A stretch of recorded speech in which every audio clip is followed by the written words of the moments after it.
Have you ever had that experience? I remember when I learned this, and I'm, looking at something, and literally I looked up, and I live in LA, and they have traffic. And I looked up, everything had stopped, and literally it was almost like, where was I? And you've had that, you get in a conversation or whatever. That's what happens in leadership. And we distract people by making big deals out of no deals. And they'll do this as well. So you've also got to inhibit this other noise and give them permission. I don't care what happens here. We're going to focus here. And then the third thing your brain has to do is keep something called a working memory. And that means you keep it in front of you all the time. One of the big Wall Street firms had me go study this guy because his branch just killed everybody else every year. I mean, their results were through there. He did it every year, year after year after year. And they said, go figure out, what does this guy do? So I go meet him, and I was waiting. I thought I was going to meet Einstein, but the guy was sort of like a junior high football coach. And I said, well, how does he do this? So I start to kind of follow him around a little bit and see what he does. But I'm going to give you two examples of focused attention. Every morning, he would have a 15-minute meeting. And in that 15 minutes every morning, he would give one tip about the market or about a product or about the business, one tip. And then he would say, who had a big win yesterday? And somebody raised their hand and said, come up here. And he would interview him for 5 minutes. How'd you get the client? How'd you get the lead? Did you use our materials? Did you use... And he'd go through it. And he'd just have him tell the story of how he did it. Because what he's doing is he's focusing everybody's attention on how our business works and what's important is to have these wins. And then you say, okay, who's got a big challenge today? Somebody raised their hand. Yeah, I got a client that the family, now they're talking to somebody else. And anybody ever had that before? People raise their hand and say, here's what I tried. And 15 minutes every morning, he'd send them out the door. See, every morning, there's all sorts of junk. But what's important to the business? And he focused it. One other thing he did, which I loved, he said, every week I realized I got 9 bullets to fire the next week. I said, what's a bullet? He said, well, I've got 4 breakfasts, 3 lunches or 4 lunches, and then a dinner I can probably do. So every week I look at my people, or I look at a business unit or a division or something. I look at the people and I figure, who needs an injection? Who needs a little coaching? Who needs a little motivation? And every week he would have those 9 bullets, and he would pick these people out to get them back to their focused attention. So there's 1,000 different ways to do this, but number one, a leader creates focused attention, and then people's brains can follow you. All right, number 2. The emotional climate. The emotional climate.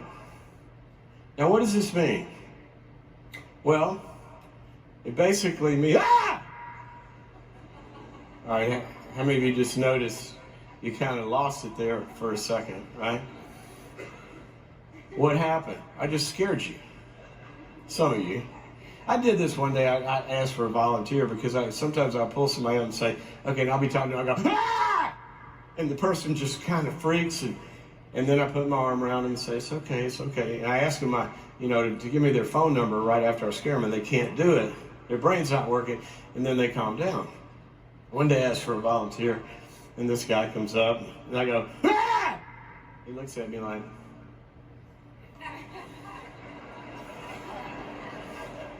I did it again, he just looks at me.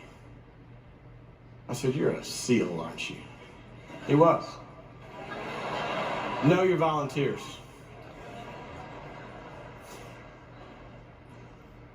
The brain is designed to, when it has what we call, extreme fear, and extreme is relative for everybody, but when it gets alerted or scared in some way, which emotional harshness can do and a bunch of other stuff, Your brain is designed, you've heard this, it goes into what we call a fight or flight mode.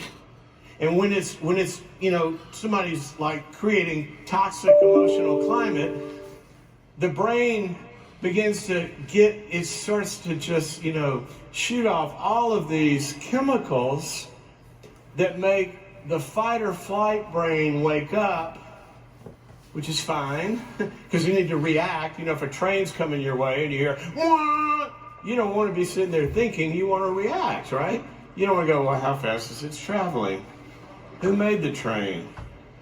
What's it made out of? How much does it weigh? No, you don't want to be thinking, you want to be moving, fight or flight. You got to punch out the train. It's probably what Ramsey would try to do. Me, I'm diving off the track, right? Everybody's got their strengths. Fight or flight. See, that's what your brain, and that kicks in, but here's what you got to remember. When fight or flight kicks in, God designed your brain so your thinking brain shuts down. Creativity, problem solving, judgment, goal orientation, knowing when to allocate resources like this, make that move and that move. All of those things that you pay people for shut down when they are in a toxic emotional climate. Now, that doesn't mean we don't need fear. If a car is coming your way, we need to fear reality. We don't need to fear wrath and guilt and shame. It works against the brain. What we need to fear is if we don't fix this problem, we're going to lose that customer. That's a good fear. That's motivating. It's not debilitating. So on a project, this guy, the consultant, was telling me it was a manufacturing company that a guy started, small business, and it had built, and now he's got a lot of good stuff going on, but he's about to retire. And his son was going to take over the business. He had been grooming him for the CEO job and had him in a process. But one day he's walking through the warehouse floor and he sees his son angrily berating an employee in front of other employees. And he watches this and he signals to him and said, took him up to his office and sat him down and he said, David, I wear two hats around here. I'm your father and I'm the boss. So right now I'm going to put on my boss hat. You're fired. I will not have my employees. They are the heart and soul of this company. They give their lives to this company, and we try to build better lives with them and for them.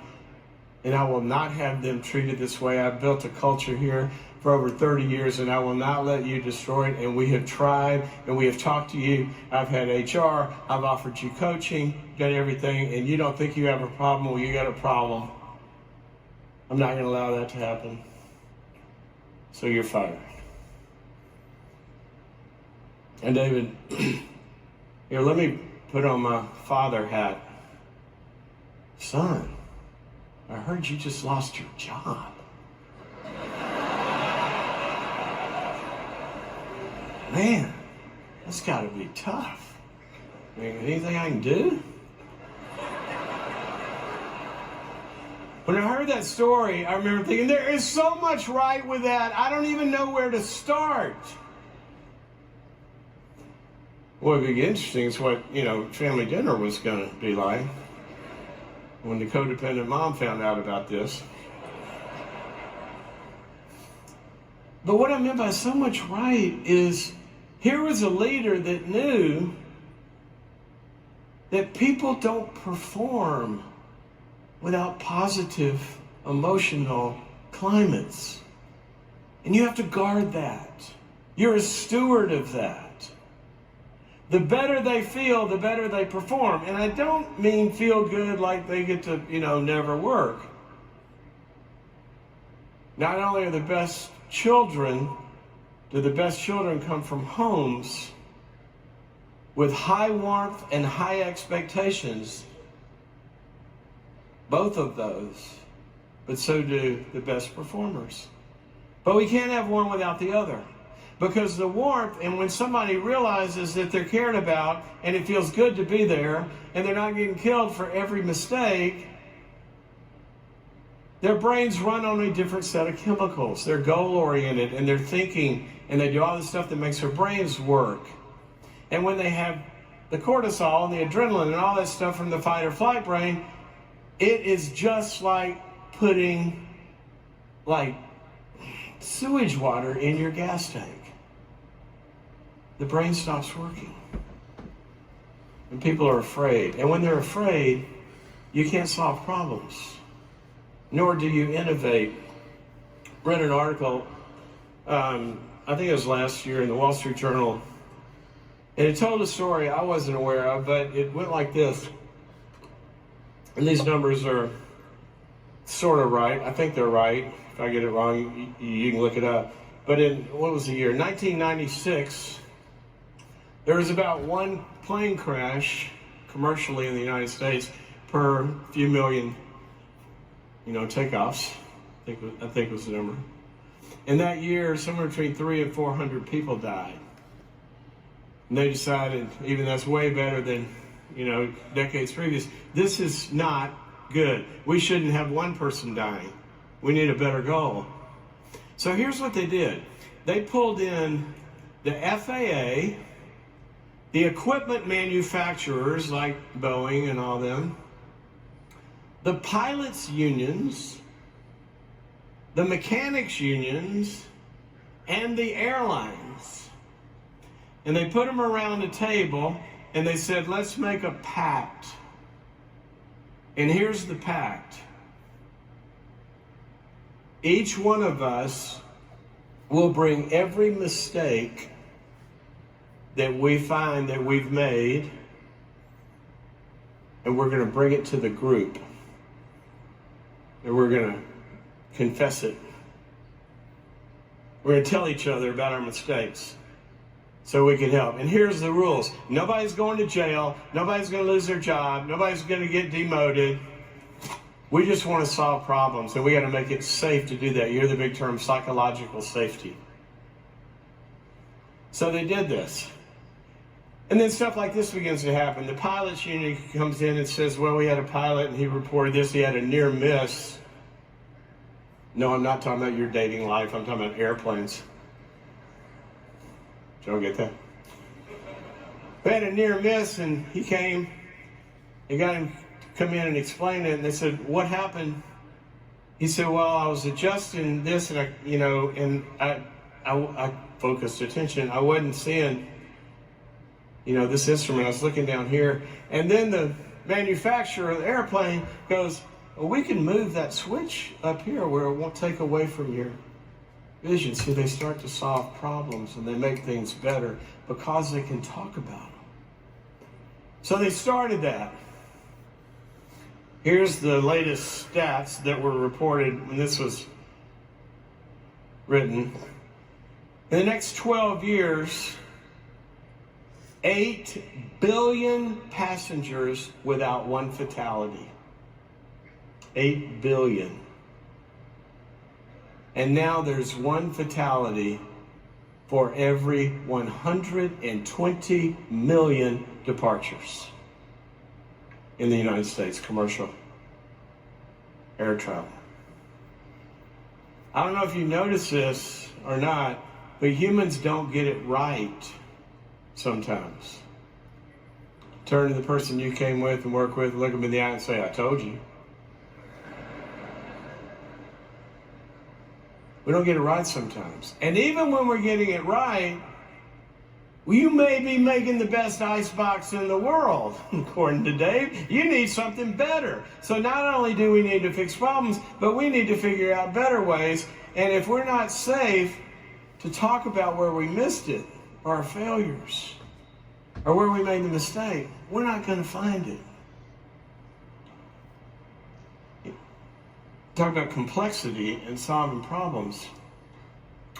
I think it was the B-1 when it first came out. It's the most sophisticated airplane ever. Everybody was waiting for it, and the big revealing, and they're going to do the test flight, and the generals and everybody there. I think I got the facts right on this.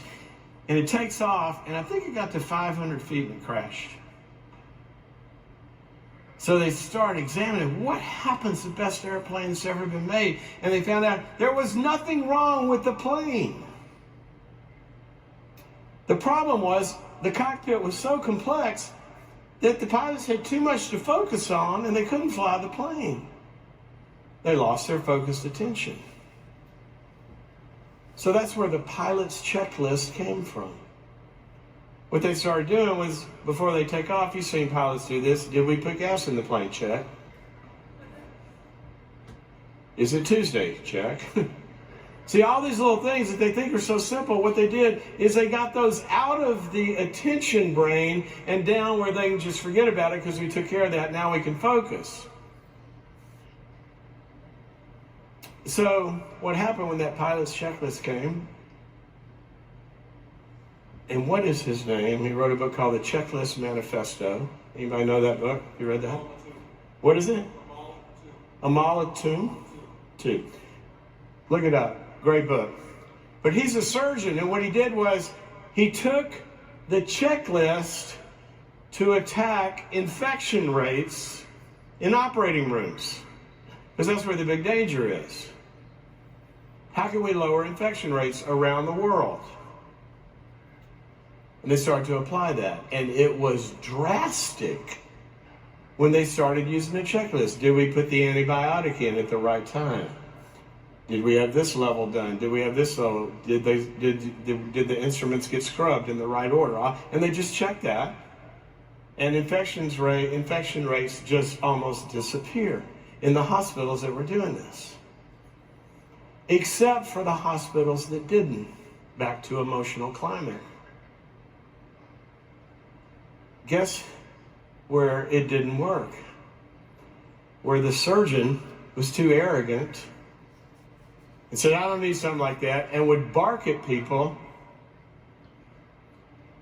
creating fear in the operating room,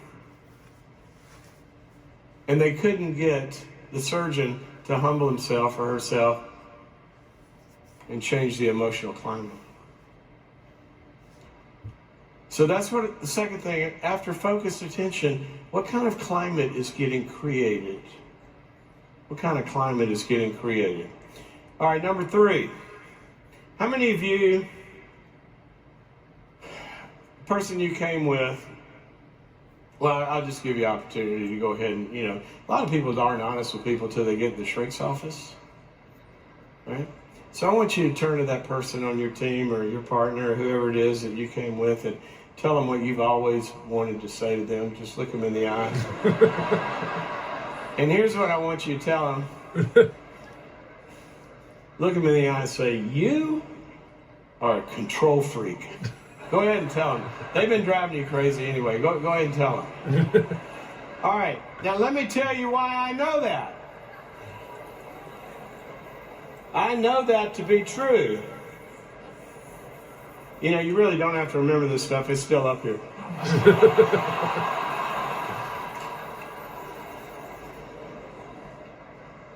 Forget it. Here's why I know that's true. Because God made you to be control freaks. He made your brain to go crazy when you have control of something. You take a little toddler and you take the little pegs and you hit them. And we hook their brains up and watch the brain activity. When you tell them to watch you, say, Joey, watch this. And you hit it, and they're watching you, and their brain's doing this. And then you say, Joey, here, you do it. And you hand them the hammer. Their brain goes crazy because they have control. We were all designed to be in control, but only of one thing.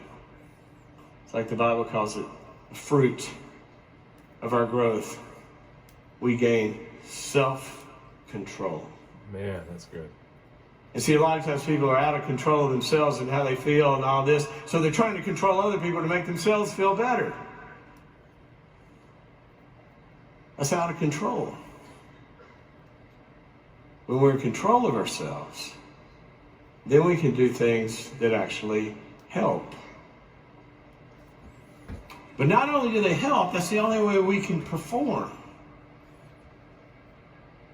was doing a leadership event one time, and it was with Tony Dungy, who's speaking, and he told the story about when he went to Tampa Bay. Tampa Bay had 14 losing seasons, and he goes down there to take over. And he starts out by interviewing the players. So he's doing kind of a listening tour, and he's asking each player one-on-one, he's saying, so why can't you guys win a football game? And he said he basically heard 4 reasons. Well, Coach, you know, we're from Florida, and we can't win in cold weather. We just can't play in cold weather, and half the games are in cold weather. And Dungy's going, okay, change the weather. Second reason, Coach, we need a superstar. You got to recruit a superstar in here. We need somebody to take this team to, okay, get a superstar by September. The third one, Coach, we need a new stadium. Our stadium's old and tired, and people don't, get excited. All right, build a new stadium by September. But the fourth reason was my favorite. He said that the team was under the Doug Williams voodoo curse. It was Doug Williams, right? He was the winning quarterback before. Yeah? We got trivia people here. I think it was. Anyway, I think he's from South Louisiana. And when he left the team, this voodoo woman put a curse, the Doug Williams curse. That doesn't sound right, is it? Doug Williams? Somebody tell me. Is that right? Anyway, put the voodoo curse on the team. So Tony Dungy writes down, okay, fine voodoo lady. But here's what he told them. He said, look, guys, everything you told me about why you can't win is outside of your control. So we're hopeless. You can't control any of those things. He said, but let me tell you a secret. I have found that the team that wins the Super Bowl does 3 things better than the other team. Number 1, they have less turnovers. So we're going to learn how to not hand the football to the other team. You can control that. Number 2, they have less penalties. So we're going to learn how to play by the rules. You can control that.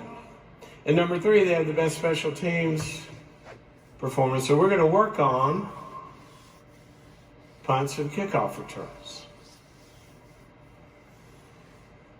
Turn the whole thing around.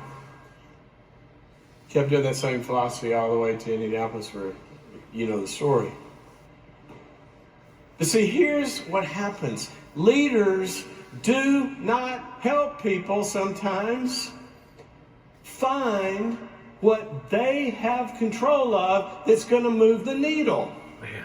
What they'll do is they just look at the goal, say we got to reach the number, got to reach the number, got to reach the number, got to reach the number.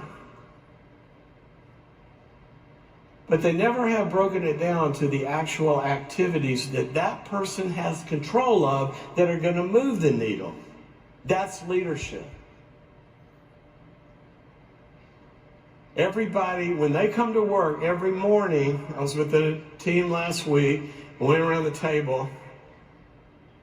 Can you go through your day and tell me that everything you do during that day is an activity that moves some needle that's important to making this thing work? And boy, does a lot of stuff start to seem like fluff.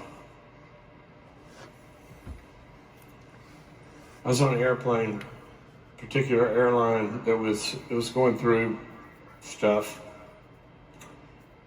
I think there was a merger and a bunch of stuff. This is a few years back. God, it just felt like a tune on that airplane. Just the flight attendants, and it just felt awful. And they're so negative, and I'm sitting there thinking, this airline spends probably billions of dollars a year on marketing and sales for companies trying to get their business. And I'm looking over, and they're in seat whatever. I'm looking at a woman, looking at another man, and say, you know what? I bet that passenger buys all the travel for, Paycom or somebody. I bet that person buys all the travel. You know, there's somewhere on this airplane, these are customers that would really move the needle of the revenues of this airline. That flight attendant has 3 or 4 hours to make that person fall in love with this airline. That's what they control every single day, and they have control of that, and that moves a needle. And if leaders help every person in the organization focus on what they control that moves the needle, then everything begins to go crazy good.